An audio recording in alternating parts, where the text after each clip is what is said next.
Hey entrepreneurs, we're here with Elisa Lillicrap for another episode of the Young Entrepreneurs Podcast at a beautiful venue in Sydney.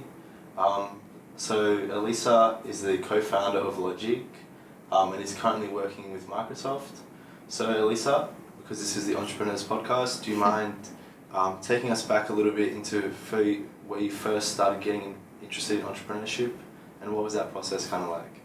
Yeah, so that was a bit of a journey taking back to my high school days. And I think what started off for me on that journey wasn't so much starting a company, it was just working in the startup realm. So I was really fortunate where I had the opportunity to work across a few different edutech and HR tech startups. And I guess it's one of those things where as soon as you land one opportunity, it leads to the next one and opens up more and more doors. And so I guess being in that space and working in organizations that were all socially driven as well, it got me in this open mindset of, wow, like it's a pretty amazing concept that you can look at the world around you, look at these different problems, whether it be big social problems or minor things as well, and the ability to pull resources together and build a solution to solve for that, I think was pretty awesome. And so I think from that point onwards, it really did influence, I guess, my drive and motivation to say, you know what, I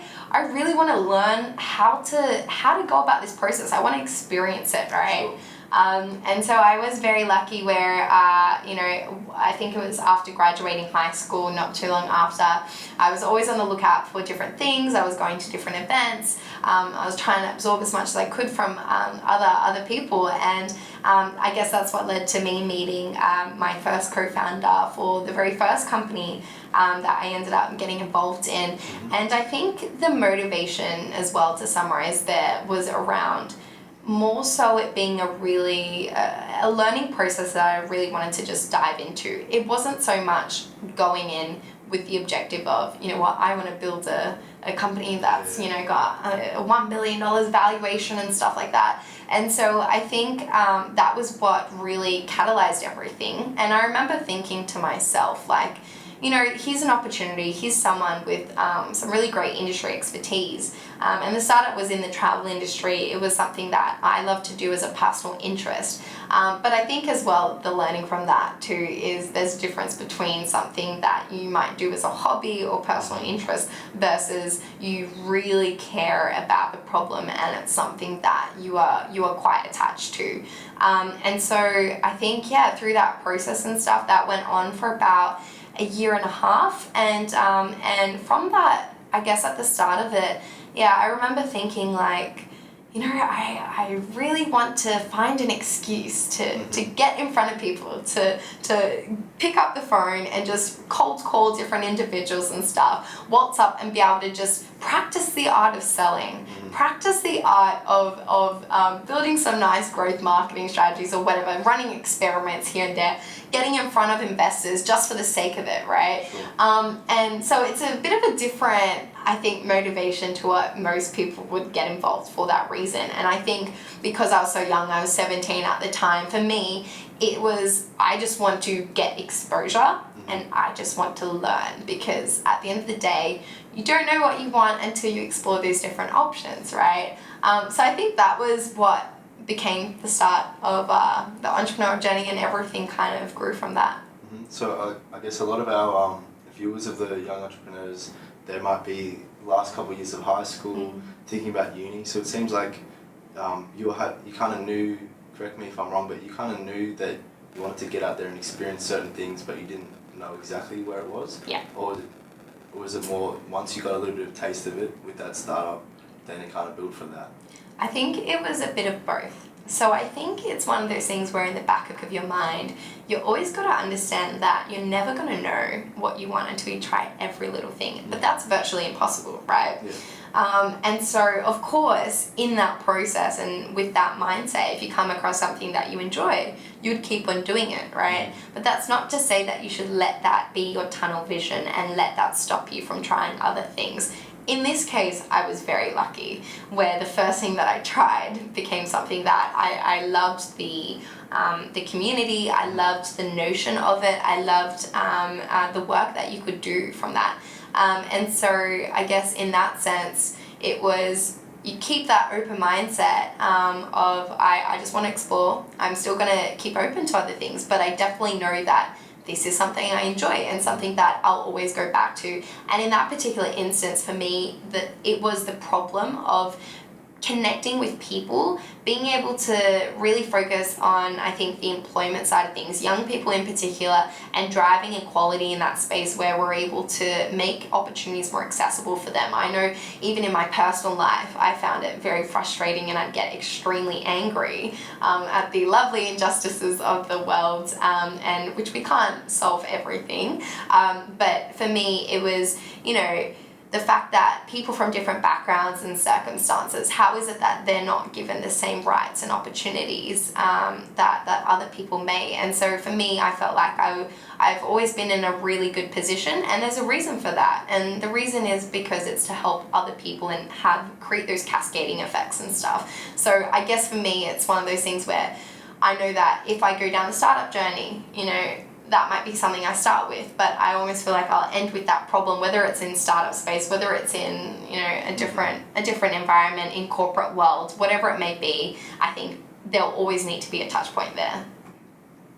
Right. So, did you, what was your thinking going into uni in terms of balancing these experiences that you were yearning for and these real life social problems and wanting to get involved with them with actual study? Were you kind of planning your uni work around the idea that you were going to be working on these exciting new programs?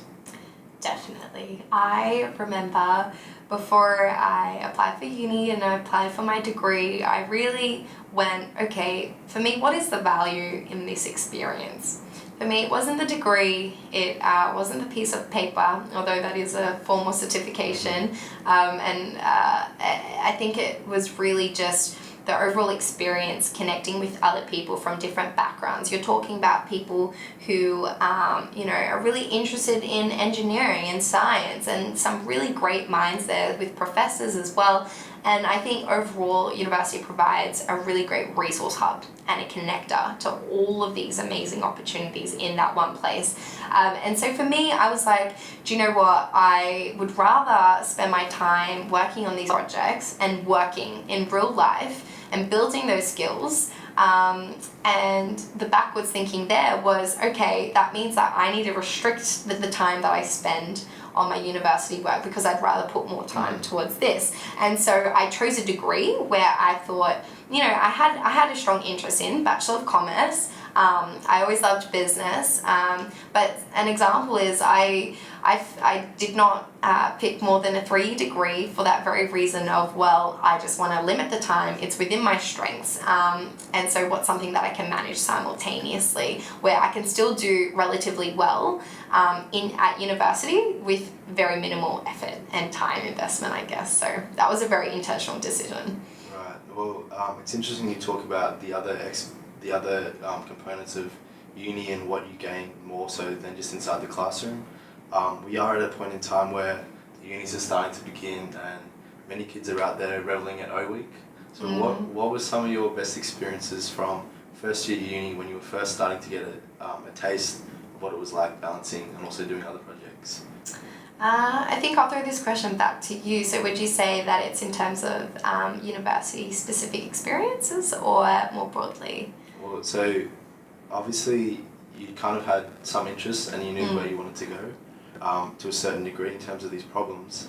But what was your biggest takeaways from that first year out of high school, that crucial first year of uni? Yeah. I think I would say, one, in my first year, I was very much of this working mindset. I wasn't in the mindset that I think a lot of university students, when you're making that transition, it's a big jump.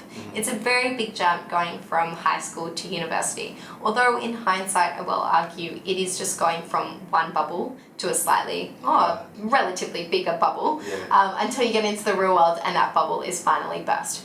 And I think for me, it was the biggest takeaway, one of the biggest ones, was just the amazing knowledge and opportunities and things that are out there waiting for you to explore. I think it was one of those things of you're discovering more and more what you don't know, and that starts to pile up, and it's this sense of curiosity that's almost like, oh my God, there's no time to do anything in this life, you know, how many years are left? You know, so many years, it's not enough to learn about all of these different things. And I think it was just a matter of going, which pathway do I take? Because there's so many different pathways, there's so many opportunities. You know, I think in my first year I pursued things such as, you know, startup pitching competitions and stuff, and that exposed me to, say, industry events where you would learn the art of pitching, or you would meet investors, you would build a network, you would build that connections and stuff. And I think it really was just a matter of exploration, and I think that is the best possible thing you could do. There's no singular item or event or program that I could say, you know, this definitely will impact you in a large way. I think it's just having that open mindset of wanting to meet people, and almost in hindsight too, like I know I have friends from first year or people that I met in first year that I am so well connected to this day. And even the different startups and projects that I've been working on in the past couple of years, that's been from people I met in first year, right? And so I think it really just goes back to the power of the people, and the unknown, the exciting unknown of what is out there for you to pursue, of what you can build. And I think that's the greatest asset coming out of university, is just the connections. Absolutely. From what you said, it kind of seems like you had this great attitude that you weren't really too worried about how things would work out.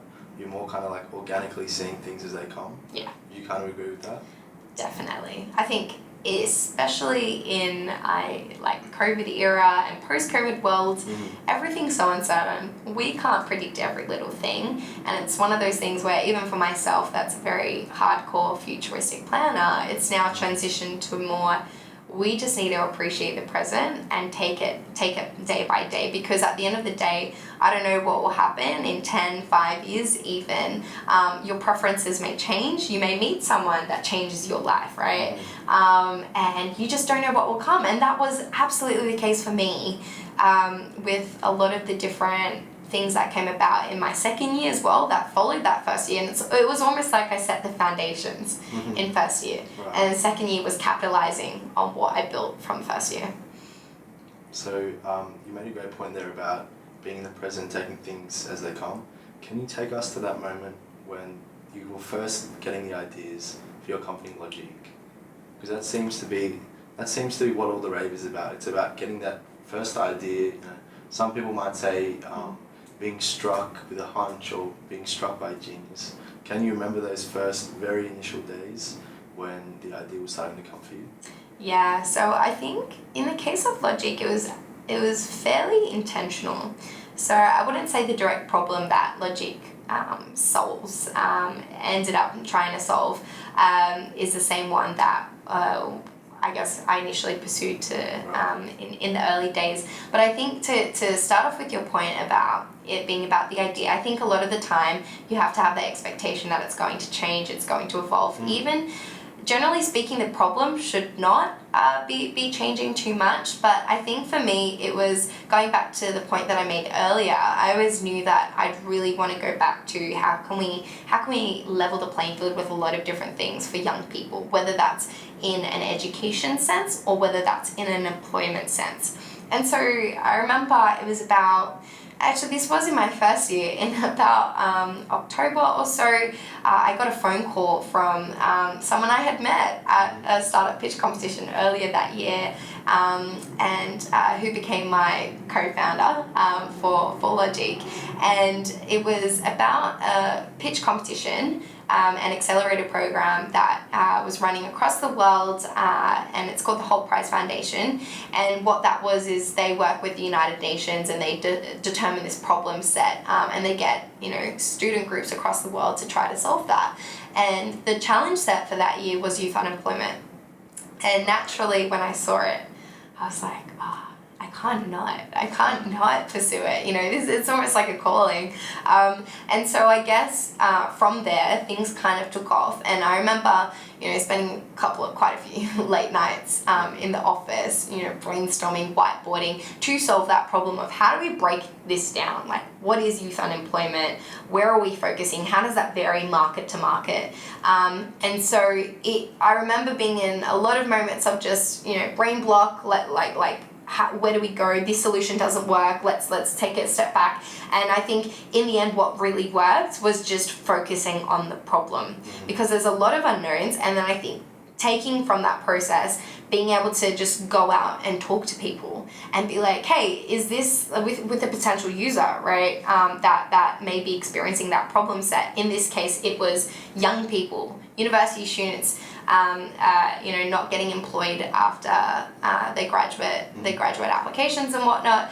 And so it's just talking to them. It's talking to, you know, who might be potential customers involved here. Oh, like if we're doing a B2B model play, talking to companies and stuff who pay for those recruitment processes, right? And that determines whether or not these young people get employed. So it's like this cycle, and it's just being able to just talk to them and just come in with the mindset of they have the answers, you don't. You just have a lot of assumptions, you just have a lot of questions, and you just have different hypotheses that you need to test. I think those three are the key things to solving sort of, or going through that ideation process for anything, really.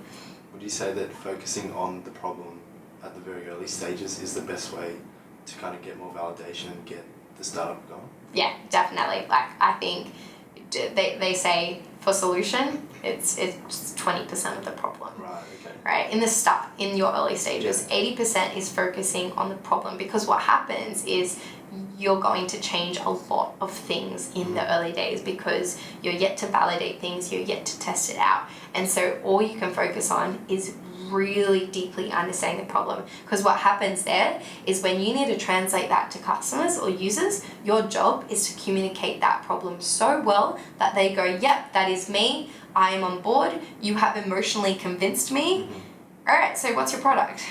Right, and generating that organic interest too.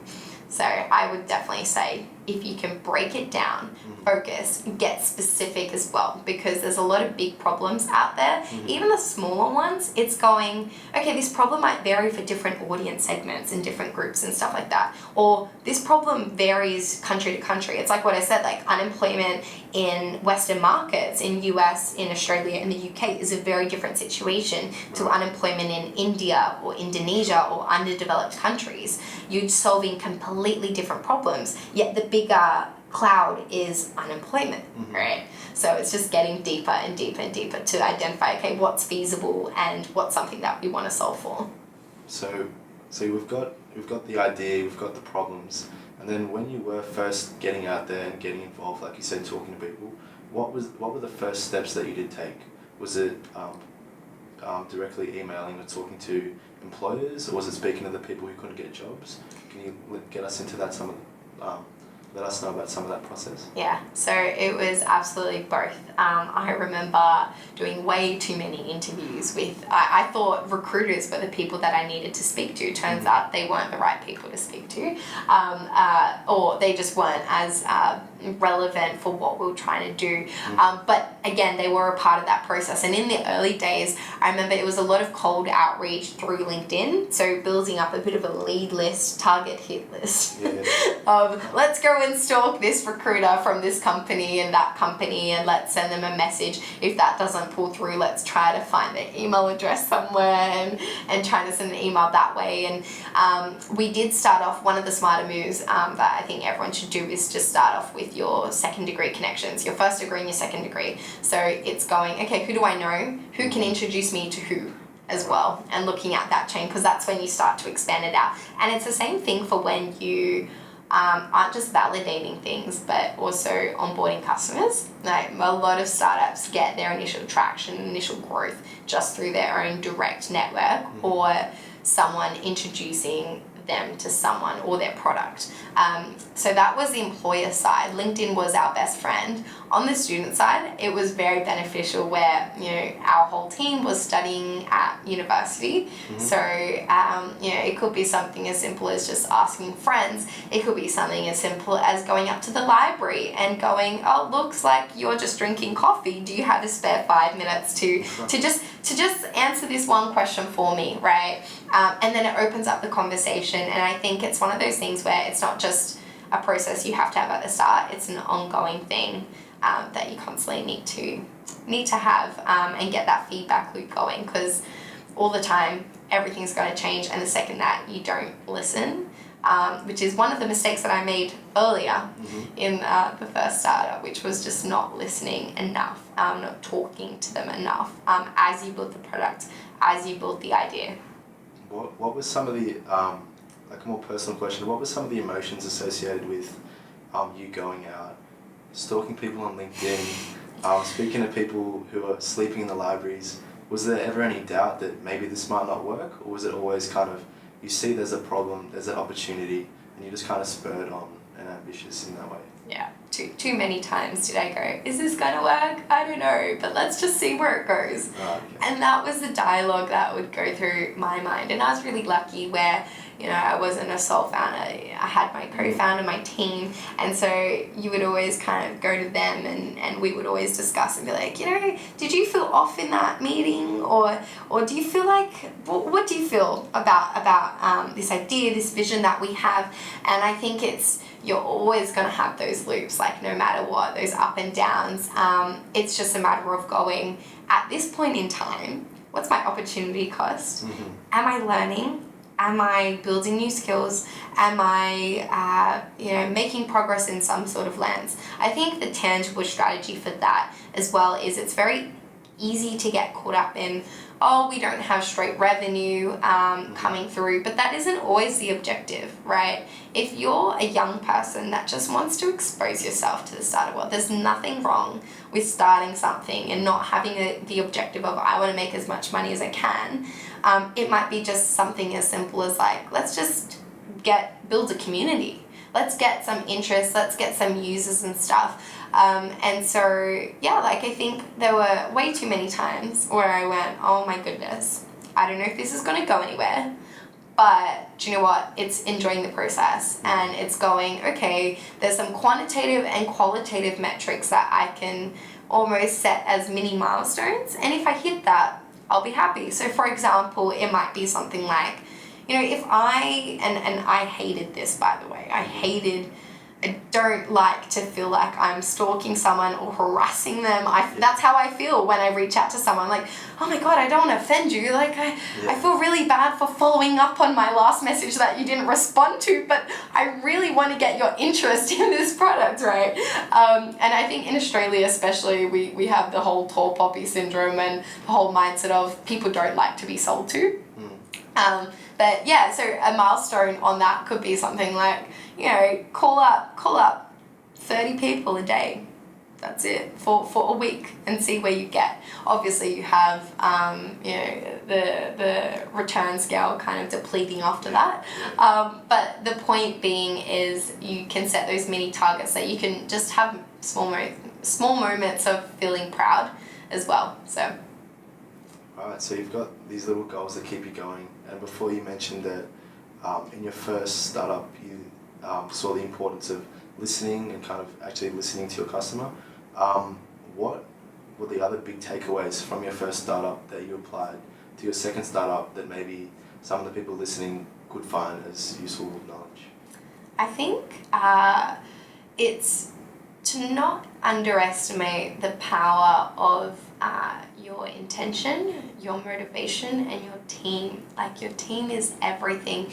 And, it's not a matter of, at one point in time, let's say, like, if you, like for failed startups, for example, a lot of the time it is tied back to the team, and not so much because they didn't have the skills, or they didn't have the experience, or they didn't have the connections. A lot of the time it's to do with alignment. And being on the same page. And I think when you're at different stages of life, when you're got different priorities, it becomes really hard to do anything.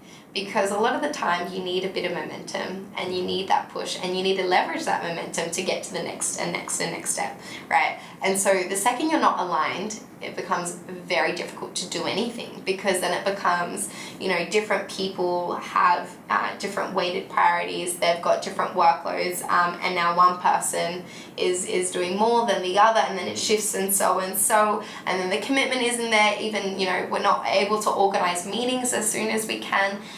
So I think the lesson there really is just, and it's the same for the second startup, honestly, I think, the power of having a good team. And I really did see that, and I think it's just being on the same page, having that open communication constantly. And you know what, for every person that I have engaged with across both, I have loved it.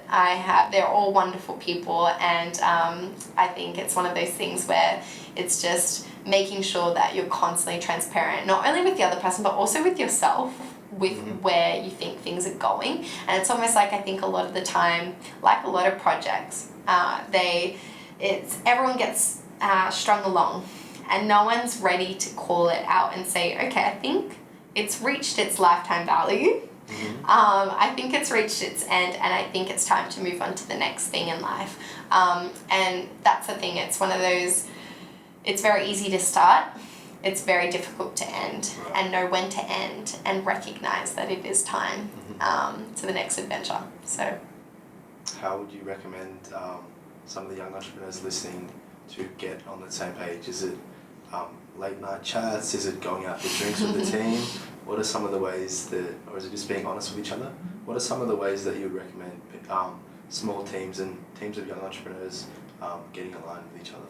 I think it really is just being intentional about setting some time just to have a conversation and be straight up. I don't think there's anything, any hack to this, where, it's like culture in companies, in tech companies, right? You can give people the world of free food, but at the end of the day, that's not going to solve all the problems. And so it's just being very upfront and setting expectations from the start. I think it's always about expectation management, and it's from the get-go, being able to say like, hey, tell me like if this is the case, and correct me if I'm wrong, but this is how I'm interpreting this situation.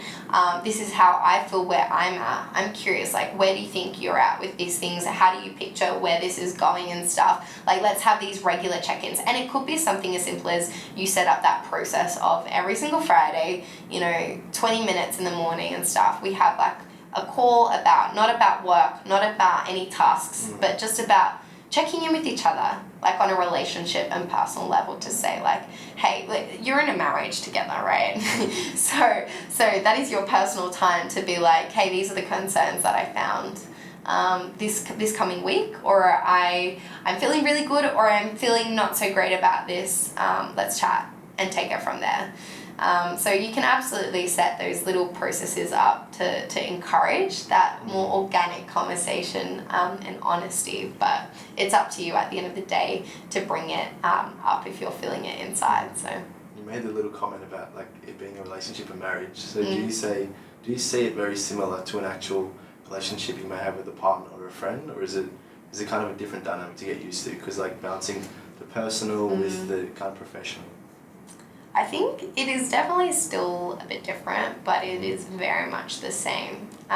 You need to go through that nurturing process of, you're not just building a company with someone, you're building a relationship with the other people in the team. And that's not just your co-founder, that's if you're bringing on employees, if you're bringing on whoever it may be, your business is very much reliant on the relationships that you're able to create and maintain more so. It's not just about starting it, it's about also maintaining that.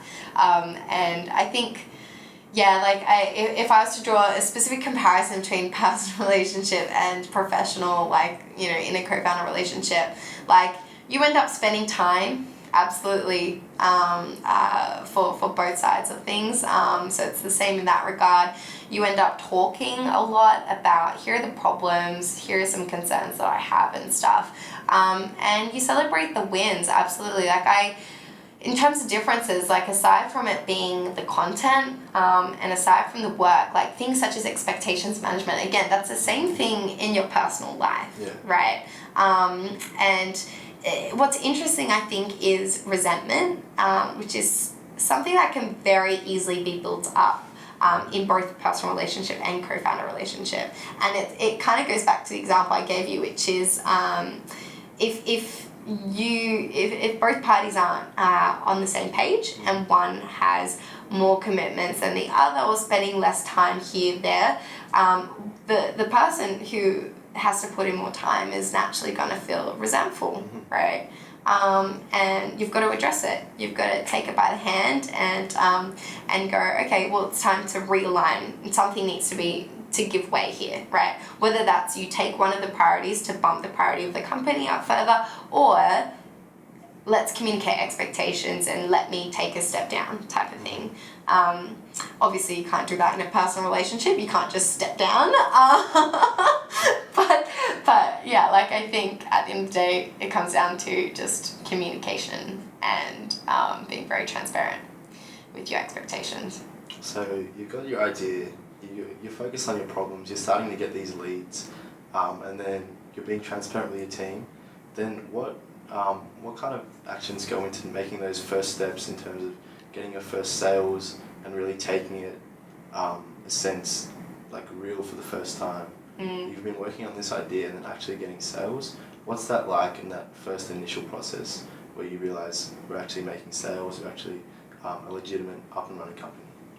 I think it's the first moment for us, I think, was when we had built this product on this no-code platform and someone was actually using the product organically, and they made, you know, they're engaging with the different resources and products and stuff, and they made a successful hire. And so like it varies between I guess different organizations. Like again, it goes back to what's your objective. It could be that one sale, like actually seeing money and stuff. And to be honest, like for us, we never really focused on driving revenue. That was an objective that we didn't really prioritize. That our initial priorities actually was building a community and building a group that's engaging and landing these job opportunities as well. So something that we're able to curate. They're able to become employed because of us as well. Like that was the ultimate North Star metric, right? So I think, yeah, absolutely, it's not so much, I think, for me, having the product built, although that definitely helped, like seeing something tangible. Like this isn't an idea.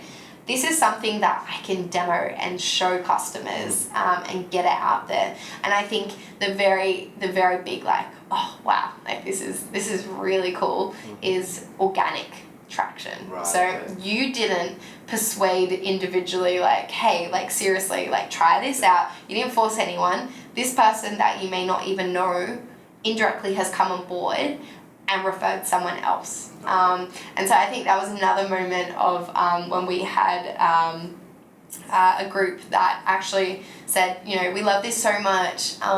We want to bring on more people in our organization on board, right? And we're like, oh wow, like we didn't even tell you to tell anyone, but okay, like if you want to bring them on board, absolutely. Let's create that opportunity for you. So yeah, that would have been some pretty special feeling, just letting them kind of see grow on itself. Yeah. So how did you guys go about forming that community? Was it kind of taking a more personal relationship with the people you were getting jobs, or was it your communication with the companies? How was it that you really established that culture between yourselves and the customers and that community? I think for us, so I'll distinguish between our customers and users. Right. We decided to focus on the users because at that time we thought that we couldn't really deliver any value for the companies and employers until we had the user base. And we could almost say, well, look, like we've got this many people in the community that's engaging with like our product. They you know, really resonate with the problem that we're trying to solve for. Why don't you guys hop on board? And at the time we were trying to build this warm pipeline of candidates that were looking for opportunities and stuff like that, and it was a matching process. That was the very, very early day idea, which has obviously changed over time. And so, yeah, like the way that we built it, it was really simple. It was a Facebook group, like starting off with that. Facebook page, Facebook group, and then some other ideas that we were thinking of at the time was for employers building a bit of a Slack community to say like, hey, here's a bit of a feedback loop, like, can you guys test this out? Like, does this insight or validation hypothesis resonate with you guys? Does this make sense? These were our findings. Or if in the case that we had our product built up, it would have been, you know, can you guys test out this feature? What are your thoughts? Does it help you? Does it add value? Do you think it reduces your time to hire by X%? Right? And so I think, yeah, there's a lot of ways these days that you can build that community. For us, it was in that digital sense, like bringing on our first degree connections, and then also building up a bit of an engine so that we could expand that out. So yeah, like I think it's one of those things where there's just so many different platforms, like even something like Product Hunt, right? That's something that's a big community where people can publish their products and show it, and people can land on it and upvote it to say, yep, we like it, and it will increase in visibility to the top. There's other Facebook groups as well. So the common one is like Sydney startups and stuff that people go to seek resources. So in that case, we tried to go through that channel to get connected to employers, so potential clients. But again, yeah, on the student side, on the user side, we were very lucky where being university students, we had that existing like first degree community. So it didn't take too much to grow that off. And then it's a matter of just delivering on value, so much so that they want to bring on their other friends. Was that strategy in terms of getting feedback from the potential customers, was that something that you had planned, or was it more a natural process? I think it was a bit more of an intentional process where we almost backwards engineered this and was like, you know, neither of us like sales. We don't like direct sales. We don't like going, hey, get our products. Because at the time, we didn't invest much into the actual build of the product. So we thought that it didn't deliver a huge amount of value compared to, say, fully fleshed products that were delivered by companies that have been around for 10 years. Sure. We can't compete on that level. So what can we compete on? And we wanted to create a more subtle sales process. And so what we did was just treat it like a feedback loop. So what we would do is, instead of reaching out, doing cold outreach on LinkedIn and saying to people, oh, like, you know, get this product now, check it out, register, sign up, whatever. It's going, hey, like, here's a problem that we're trying to solve, and we think that this is a problem that you're facing or an experience that you're going through. Can you give us a bit of feedback and thoughts? And the best card to play sometimes is, hey, I'm a student. I'm working on trying to solve this. I've built a really cool tool. Would you be able to just give me some feedback? You know, you're a great industry expert. You know your stuff. I've been following you for a bit, type of thing. Another really great tactic is using Twitter, weirdly enough. And it's a strategy that a platform I wish I started using earlier. And that is a fantastic way as well to do a lot of cold outreach, because on Twitter, you have access to so many different people that's not just restricted to your direct network. Well, similar to LinkedIn, where in the sense that if you get enough engagement on a post, other people like their second degree connections can also see. But Twitter in particularly, it's one of those things where you can also connect with people on a more personal note. So that's kind of how we started to build the more customer relationships, to say like, hey, you know, been looking at your stuff for a bit, or I see that you're hiring. You just posted this on your website, and I think it's a really interesting opportunity. Like, let's have a conversation about how we could possibly, you know, trial a bit of a hiring strategy out with you guys. Right. So, where was your initial? So you said that you did focus on the problem pretty consistently in terms of unequal access to employment, and that was the big focus on tackling unemployment. So how do you think Logieq changed from the initial days to where it is now? Because you said that you're constantly changing it with the feedback loop. So how different is the product now compared to when you first did start it? It is, it's pretty different, but also not too different.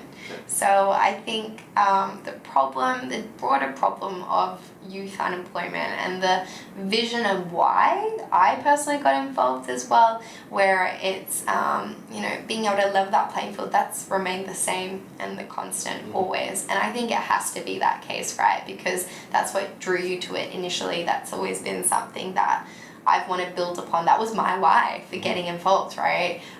You take that away, I don't know if I'd be interested anymore. But I think, specifically, the changes were in the solution that we presented. So in the early days, I think I mentioned this before, it was more around matching and building a warm pipeline. And then fast forward about a year later, it's shifted to this whole notion of being able to simulate these real world tasks that you would do on the job and using that as a way to assess for merit, right? So it's giving people the opportunity and applicants to be able to, if they have never held a job in marketing before, they're able to still apply for this marketing role by completing this marketing challenge. Sure. And if they're willing enough, if they're really driven, they will take the time to go and do their research and to talk to people and say, hey, I don't know much about this space, but I'm really interested in learning. And they will put that forward rather than, you being called out based off very superficial requirements such as your academic marks and what ATAR you got. Even the quantity of your experiences, it's not the quantity, it's the quality. So, but how do you assess for that? How do you measure that in a more objective lens? That's a very hard process, and that's one of the golden questions that all the HR recruitment companies are trying to solve. So it has absolutely evolved, and then almost, I think I'll speak to what catalyzed one of those changes was, I think from that moment, once we solidified this idea of, okay, challenge hiring, we create these real world tasks, what does that look like? We ended up almost by way of just not having internal resources, using these no-code tools, we found a community in the no-code space. And my co-founder, he was an absolute gun. He was the main product guy there, and he became a bit of a thought leader almost in the no-code community in really promoting that. And we almost thought, well, hey, maybe it's the way we market this where to get the customers, because we know our customers, they're B2B, so it's different to a B2C play. In the no-code communities, there are businesses. There are potential customers lying there, right?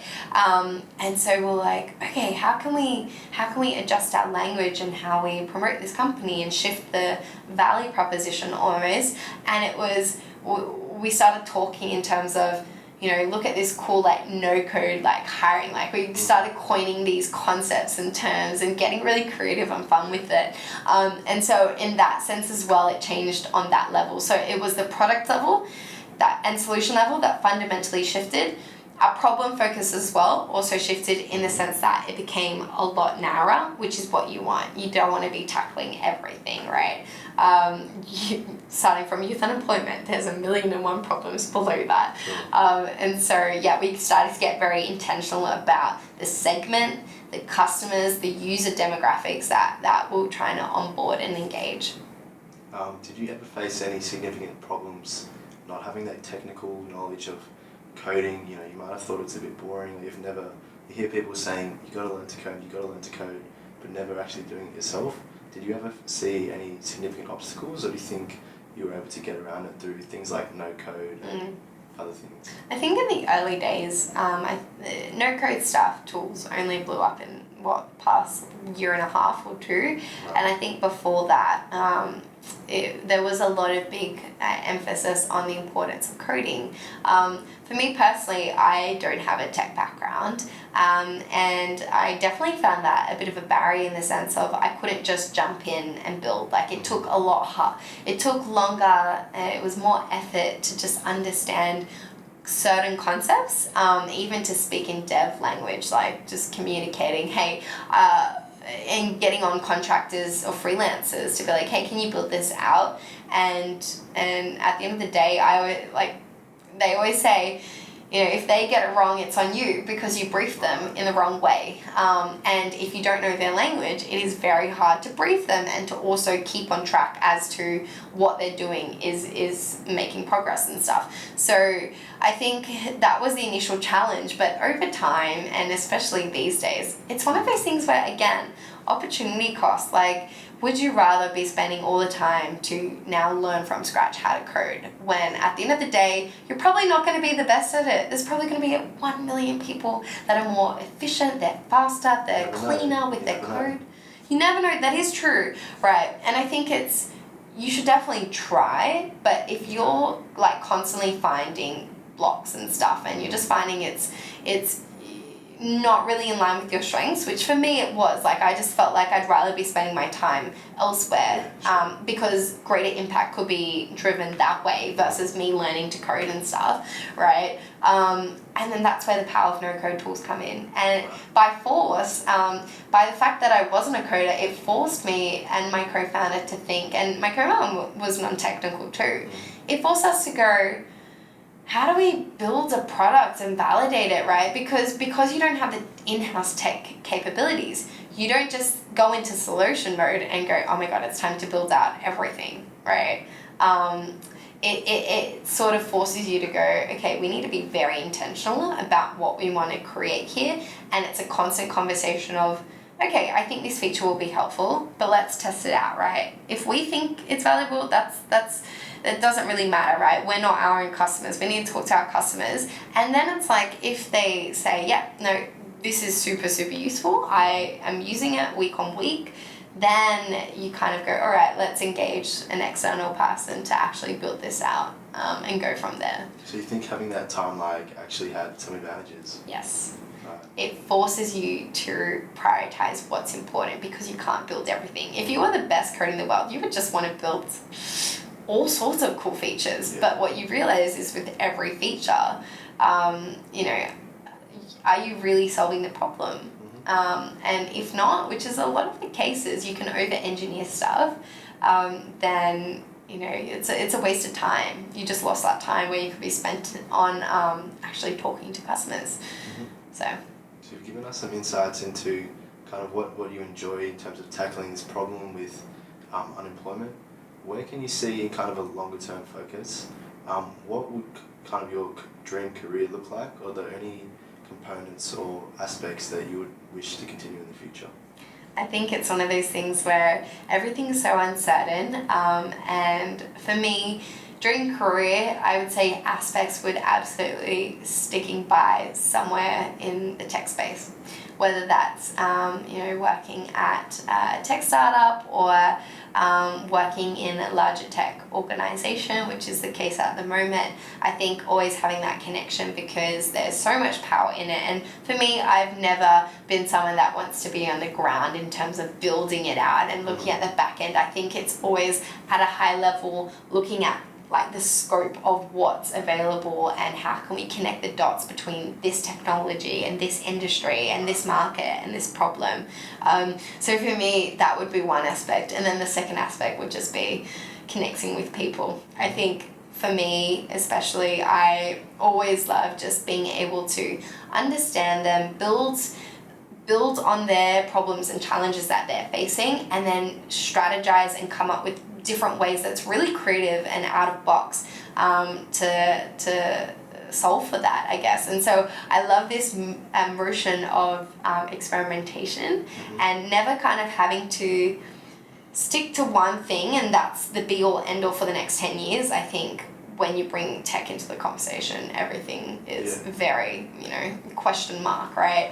What you can do, it's kind of unlimited. And so I think that would just be the key aspects there. And it's one of those things where if you and I could just have a conversation all the time and just talk about, different ideas and stuff like that, I think that's something amazing. And I think it's something that the startup world absolutely allows you to do, because you're constantly ideating on how to improve things, how to optimize, how to bring something new, and leveraging the latest, like app or community and stuff like that to grow something or solve whatever problem you're solving for. Right. So you mentioned some of your things that you really enjoy getting out of work. What has it been like spending the last few months with Microsoft and having kind of that transition from more startup space into more of a big and established company? Yeah, it's been really interesting in the sense that going from startup to corporate, it's a very big jump, even for big tech, in terms of the problems that and the challenges and barriers that you come against. They're very different. But the approach, the process, I would say it can be quite similar for a lot of things. And I'll give you an example. Like, one of the biggest restrictions in a larger company is the data infrastructure. And in the sense of, say, Microsoft, we take privacy very, very seriously. Right. But it's to a point where internally, getting access to certain reports and databases, even data that we might directly collect as event registrations, we can't use that data for anything else. We need to delete that within a month. And so what happens is, on the reporting side, you don't get as many insights as you can, and quantitative feedback to kind of inform your next steps as to how you might solve whatever problem or building a program within the company it may look like. And obviously you've got the red tape. You're moving a lot slower in terms of just the scope of things that you can do. You kind of got to look out not just for yourself this time, but for the broader company. Whereas in a startup, it's one of those mentalities where you come up with an idea. All right, let's test it today. Let's just trial it out. Let's just hop on the phone to our customers. In bigger companies, you can't do that. You can't just say, hey, can you give me someone's contact details so I can just ring them up now and get their feedback on something. So in terms of that, the approach is very, very different, and the process and the speed. But I think for me personally, I love both. And while I'm only a couple months into this current role, I love the set of different challenges that I now get to face, because it's almost like with anything, once you get accustomed to, in startup world, you just don't have resources. So you're constantly like, I don't have money. I don't have in-house capability. I can't afford to engage agencies to build up this product. You kind of have to be the manpower to do everything. Whereas in a larger company, it's like, wow, we have money. I can request a budget. I have the support of my whole team here, and I can just talk to an agency now and they can do the work for me. So it's very, very different in that sense, and both of them have their advantages where, I think it just drills down to which challenges appeal to you to overcome. And for me, it was more the novelty of a different type of challenge. I think both of them, have their perks and hard things. But yeah, I would say that at the end of the day, bigger company, it's still very much the same process of here's a problem, time to solve it. Right. And I think another example too actually is, with Microsoft, we can't change a lot of things on the back end side of things. We have these ongoing systems that have been around for years and years and years, right? And even for us, in Australia, in the Australian office, we're a subsidiary. So we don't have that control over, being able to change simple things such as on the website, being able to change the design and whatnot. We have a lot of restrictions there. But I think, it's one of those things where it's very interesting because you got to get very creative and almost take a step back to say what's a really, really hacky way. Similar to startups, you're constantly coming up with hacks. It's just, in this sense, you don't have much control. So it's like, within this scope, what can I do? Whereas startups, like, I can do everything, but you get drilled down because you just don't have the budget or the resources or the people or the time.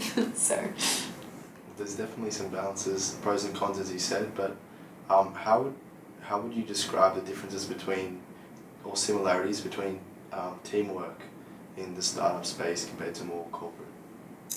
Yeah, I think I'd say that startups is absolutely much more collaborative in terms of day to day. You're very entwined with what the other person is doing. Whereas in a corporate environment, you've got your key focus, and it can result in getting siloed a little bit, and I wouldn't say isolated, but you're not working as close knit as you may be. But also this varies between projects. This varies between what your role is and what team you're in. And I'm very fortunate where in my team everyone's amazing, everyone's super collaborative, open, and I think even Microsoft as a company, they're always open to just helping each other out, and I think that's pretty amazing. Same thing as startups. Like, generally speaking, there's a community out there where people are ready to just jump in and help you out because they've kind of been there, done that, and they share the pain, right?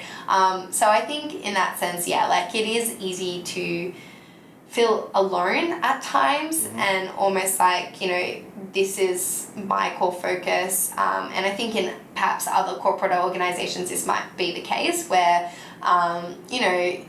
other people have their own objectives and metrics, so they don't really, they may not be able to help you out as much as you can or work together on it.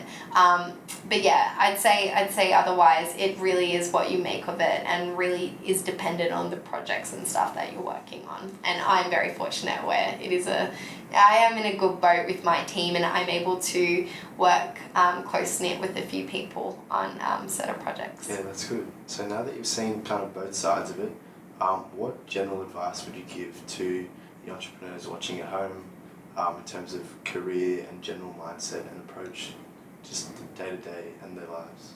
I think the general approach is to not necessarily have too many expectations on what you might want to deliver. It's just about being present, about being open, and about adapting. I think adaptation generally is one of the most crucial things that we as humans need, especially with tech coming into play here and so many things changing all the time, industry shifting, and so the best thing you can do is just having that exposure, exploring. You don't need to know what you want. No one expects you to, right? Or actually, I will counter that last line to say, I think in a lot of cases, people do feel the pressure that we are meant to know exactly what we want from like year 10, right? You go through subject selection, but the process of the thought for subject selection is like, oh my God, but then I need to think about my university degree, and then from university degree, I got to think about what I want to do as a whole career.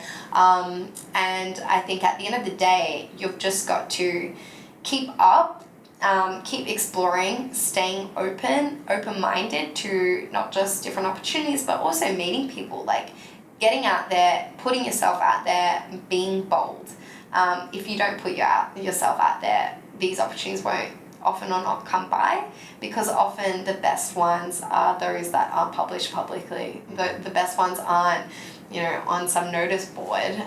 It's having small conversations on the side on a Friday night or Saturday night, and those are what really spark some really great things and great projects that you might get involved in. And who knows, in 15 years or time, you might be starting a company together with that person. So, yeah. That's some great, generally positive advice. But along your journey, have there been any instances in particular where you faced hardships, or where that doubt that you kind of mentioned was creeping in? Like, what are some of the biggest challenges you faced in your young career thus far? I think it was, it's not even one major moment. I think it's so many different touch points of, I think one specific example was when I came back from a really, really good high, put it that way.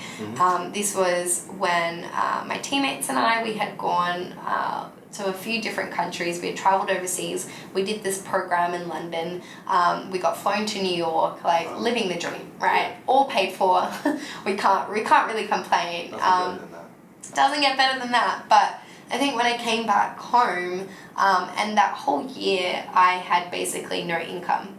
So I would constantly see my bank account like these red negative downward spiral. And For me before, I never really focused on money. I was never someone that's like, I want to be rich, I want to get this. I mean, it'd be nice, right? But it was almost like, I feel like I'll always be okay, like as it is, and I don't need a whole heap.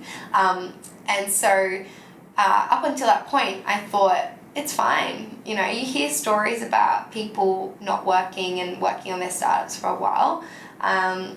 But yeah, like I came back, and after that I had this big kind of moment, like I think for like a couple of months I was in a really big dip and down, and it was almost like I associated my self-worth to those funds, where it's like I didn't see enough progress on the startup side to justify I guess, like just not having a job and stuff. And I think it was a good experience just for learning about myself as well, and what I need as a kind of foundational requirement. And that's, it's not even that I needed a lot of money. It was just the fact that I had a base to cover my expenses where, I wasn't asking my parents for money all the time, right? Because I felt so guilty and felt so bad, but I had no income, and here I was, second year university student.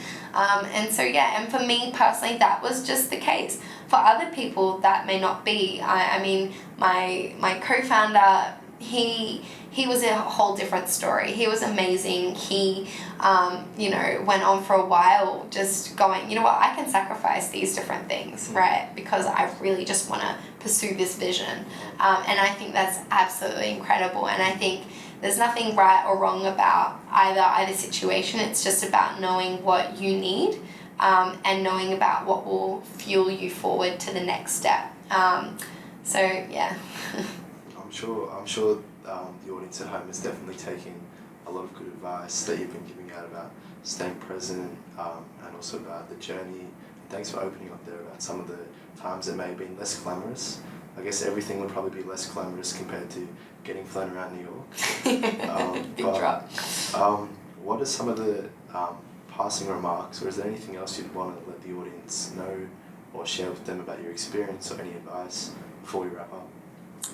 I think, honestly, it's a matter of just staying curious, asking questions, being willing to put yourself out there, and just, it's not saying yes to everything. It's sometimes about, actually the harder one is saying no, and just setting boundaries, and going on this a bit of a pathway and journey just to discover what is it that resonates with you. If you haven't found that, keep on exploring, right? You have the rest of your life, and not feeling the pressure to do that. And I think even on a more specific level for like startups and entrepreneurship and stuff, if you can just build stuff, if you can just find an excuse to solve a problem for your neighbor, for some friends at uni and stuff, and get in that habit of almost, here's a problem, here's some resources I'm going to pull together, I'm going to learn how to do this. If you get in that pattern, and I think this goes back to the broader topic of, can entrepreneurship and innovation be taught? Mm-hmm. I think so. I think that, obviously there's a part of it that upbringing and certain personality characteristics that come into play here, which there have been actually quite a few studies on this. Not always good. I think one of the traits was narcissism. But no, it's I don't think that study was very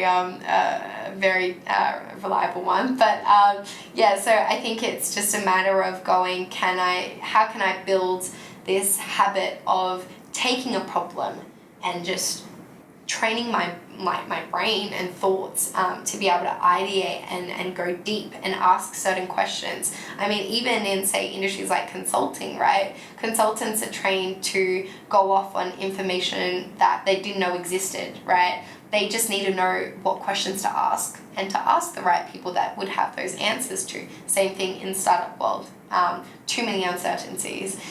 Same thing for students who are going from high school to university. There's so many unknowns. You've just got to stay opportunistic and ask those questions, because that's in those answers, one thing will lead to another, and that's where you'll discover more and more. And maybe something that you never even knew existed or never knew that you'd be interested in. There's so many examples of, say, my friends that have gone from like really niche degrees or, you know, engineering, science, something really specific, and then they have no idea about business or building a product or any of that, but they have this specific niche knowledge for what they've learned, whether through uni or work, and they've been amazing. They've built some incredible, amazing startups, companies, technologies out of that, and that's just by going through that same process of, here's a broader like situation, and what are the resources I can pull together to be able to, you know, solve for that and create something from there. Right. Well, for you personally, what's the if there is any, what's the kind of separation between your life and your career? Because I know a lot of young kids, well, not that I am myself, but I seem to get the sense that they equate themselves with maybe what they study at university. Like if they're doing engineering, like they're an engineer and that's them, like they're an engineer. Even though they obviously have so much time and potential to live a whole life outside of your career. So for you, what would you say about either the coexistence or the balance between career and then just your life more generally? I think it's very easy, like you said, to get in that trap, and I think it's a very common thing. I still face that to this day of your professional identity is your personal identity. Right. And then on that other level that you noted, you know, I think on that superficial level of here's the degree that I'm studying or here's the title that I have at work, so that's my self-worth, or that's who I am. So easy to get into that trap. And I think the best strategies, and I don't even know if I can talk to this, right, because I still do it to this day, but I think it's in the case of, say, the first startup, right, that didn't succeed and didn't fly off, it's very hard in those moments to not go, that was on me, because absolutely it was on you, right? But that doesn't mean that it's going to hold you back from you know, calling yourself something else, right? And for me, my identity was primarily associated as being connected to startups. And so it's interesting where in the last couple of months, I'm transitioning away from that identity. But that doesn't mean that I can't ever go back to that. The same thing said for my friends that I mentioned who are in very niche disciplines. Does not mean that they can't explore beyond the boundaries of that. And I think it's just one of those things where it's society. It's how it's set up. You know, when you meet someone for the first time and we ask those questions of, oh, hey, what do you do? Where do you work? You know, oh, cool, right, and then immediately we have this picture of, okay, this person might be a hairdresser. And we might think, oh, okay, like that's an awesome career, that's what you do, but we might box them into this set of characteristics. Even we're human, we box things into, oh, okay, so they're probably earning this much, this is their living lifestyle, this is probably their hobbies and what they're interested in and stuff like that. And again, it's just being able to always challenge those assumptions and catch yourself in those assumptions to say, you know, why do I think this is the case? Can I move around? And I think more and more we'll be able to see that convergence of different disciplinaries. And I think where we're going now is we're really valuing people who are masters in one particular field, but also have that broad level exposure. And that comes about from that person who started off in mastering that particular skill set or discipline, branching out into other fields. Right. So. Well, you've given us and the audience, the entrepreneurs at home, some great advice, personal, along your still very young journey, but it seems like you've got a wealth of knowledge from it, you've learned, and it seems like your attitude will really do very well in terms of being present. So thank you, Elisa, for being on the episode today. And to the entrepreneurs at home, do stay tuned. We have some exciting stuff in the upcoming months with the Young Entrepreneurs Connect. So thanks for tuning in, and we'll see you next time. Thank you.